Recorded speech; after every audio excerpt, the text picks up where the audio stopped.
Let's build a mech warrior.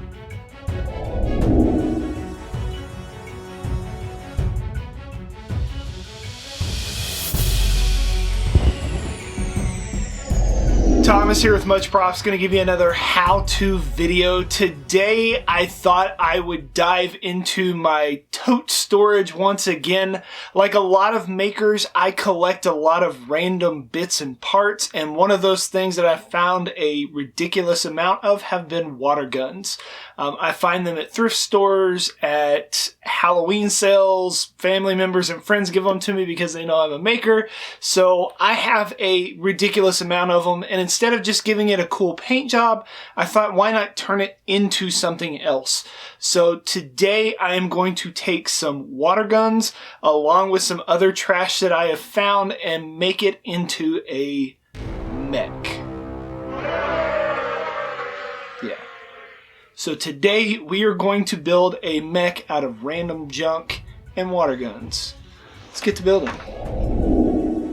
So I found this hubcap a while back while me and my boy Butters were taking a walk. That's him under the covers in the dog bed to the left. And after cleaning out my shed, I realized, man, I've got a lot of water guns. Some I bought at dollar stores, thrift stores, or friends and family gave them to me. So I dive into this tote and start looking for interesting shapes. No real rhyme or reason, just whatever jumps out at me. And I have a bunch of model kits that I have some nice ideas and details for.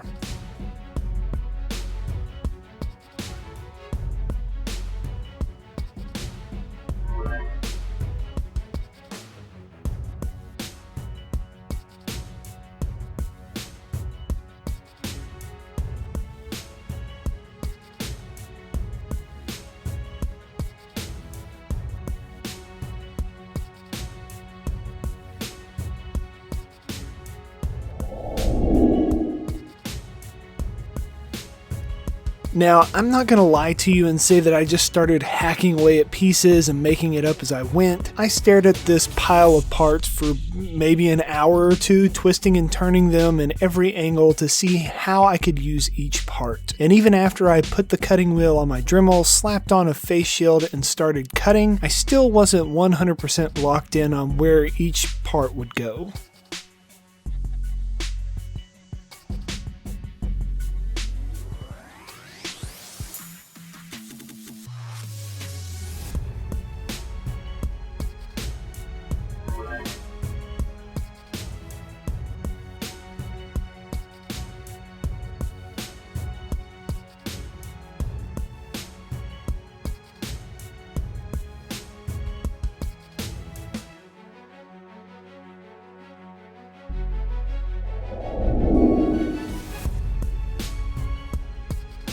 I knew that the hub would be my mech body and I would work it all out from there basically. So I hot glued on the water holder from the top of this water gun as kind of like the neck. It was kind of weird how this black piece had the exact same amount of ridges on the top as my hubcap did, so I aligned them to kind of be more symmetrical. Then it was literally just a few hours of me holding up a random part to a random area and deciding how it was going to be put together, putting the arms and the legs and the rest of the base build basically piece by piece, part by part.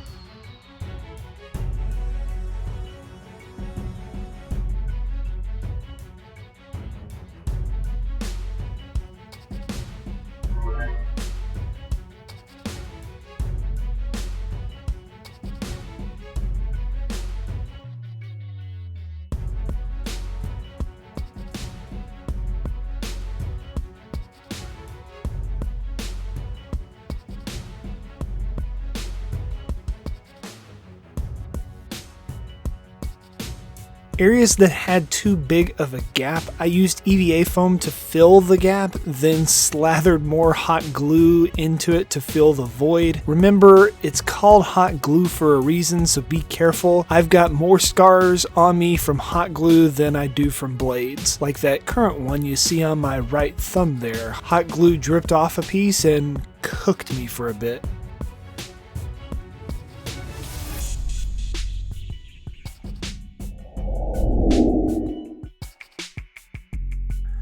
So I thought I would borrow from some cool robot designs from Fallout and have like a 3-legged mech. These are all from the handle ends of water guns that I dissected earlier, and they're being screwed onto the plastic bed riser post you see here. This will cap off the bottom of my hubcap and create a rigid structure for the torso to sit on.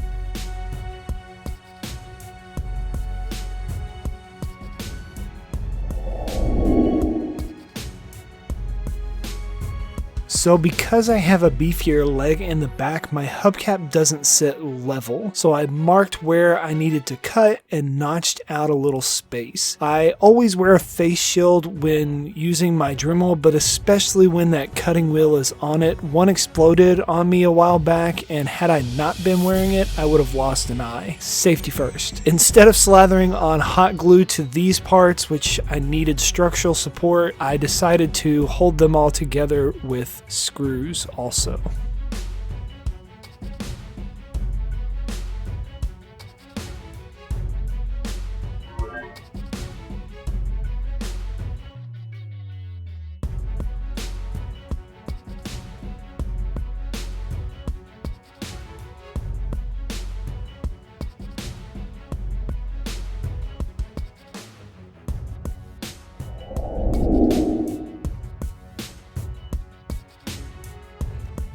In order for my arms to be connected, I put a router bit on my Dremel and traced the outside of a PVC pipe that I was going to use, then slowly snuck up on that fitting. I wanted it to be able to kind of move just a little bit, rotating, so I needed it as close to perfect as I could muster. With these arms on, the main body was done.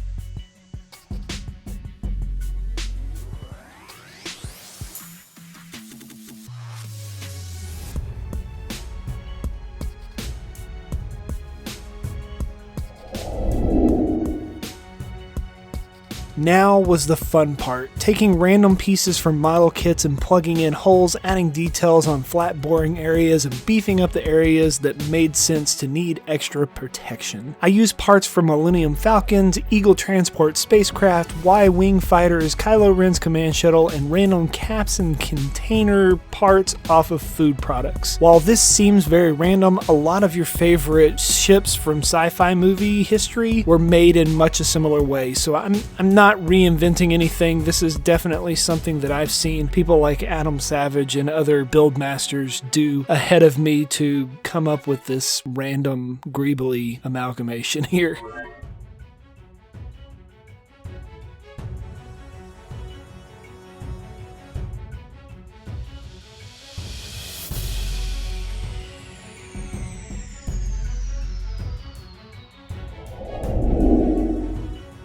To unify all the surfaces and cover over all that hot glue, I put down 2 coats of black spray paint.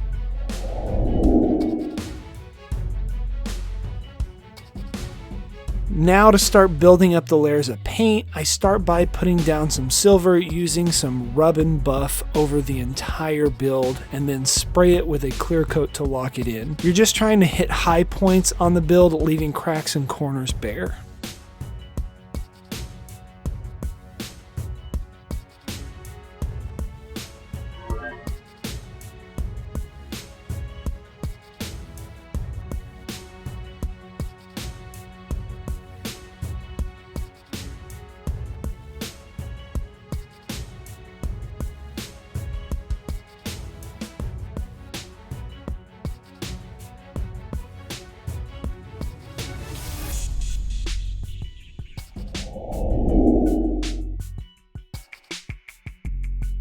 Now the very tedious task of hand painting on the solid colors. I used Platifex acrylic paint here and went with some sort of military application of color scheme, light brown and a muted green. This will help parts stand out more and give more interest to details on the build. This guy stands about 14 inches tall and about 20 inches at its widest, so it's going to take a while. Put on a show and just kind of zone out. Once done, I sealed this layer with a clear coat also.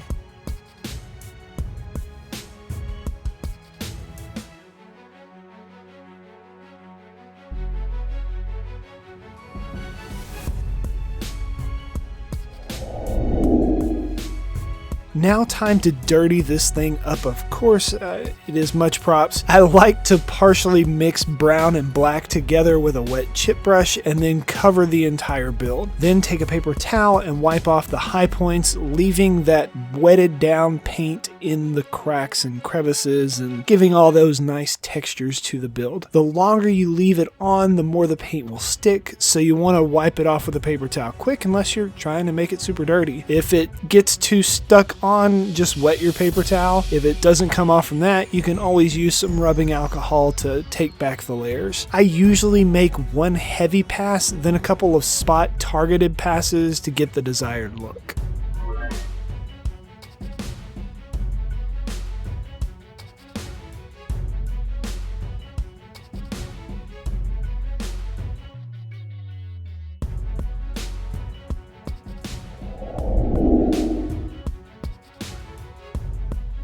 Then to add just a little bit more detail, I filled in some of the screw holes with wires to look like it was connected between different parts of the machine. In areas where I needed holes, I just drilled it, filled it in the edges, and hot glued the stuff into place. I have a tote full of old electronics cords, light connectors. I have a hoarding problem. And that's it.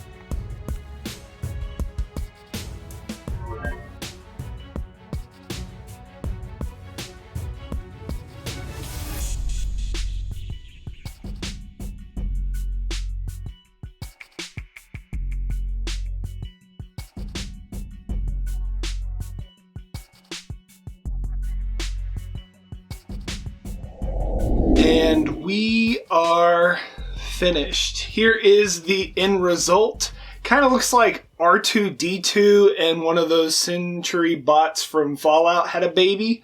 I didn't realize at the time that this hubcap or this bed riser or these water gun parts would be used in this manner, but I think they kind of work and definitely made something kind of cool.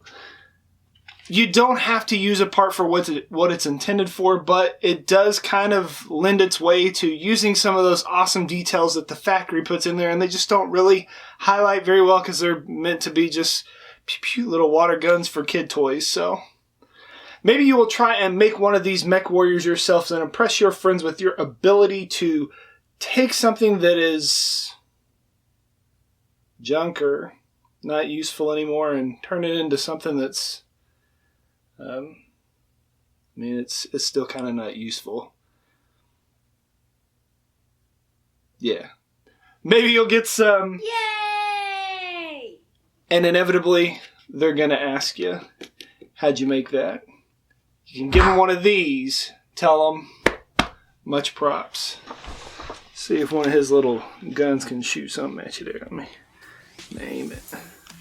Water Mech.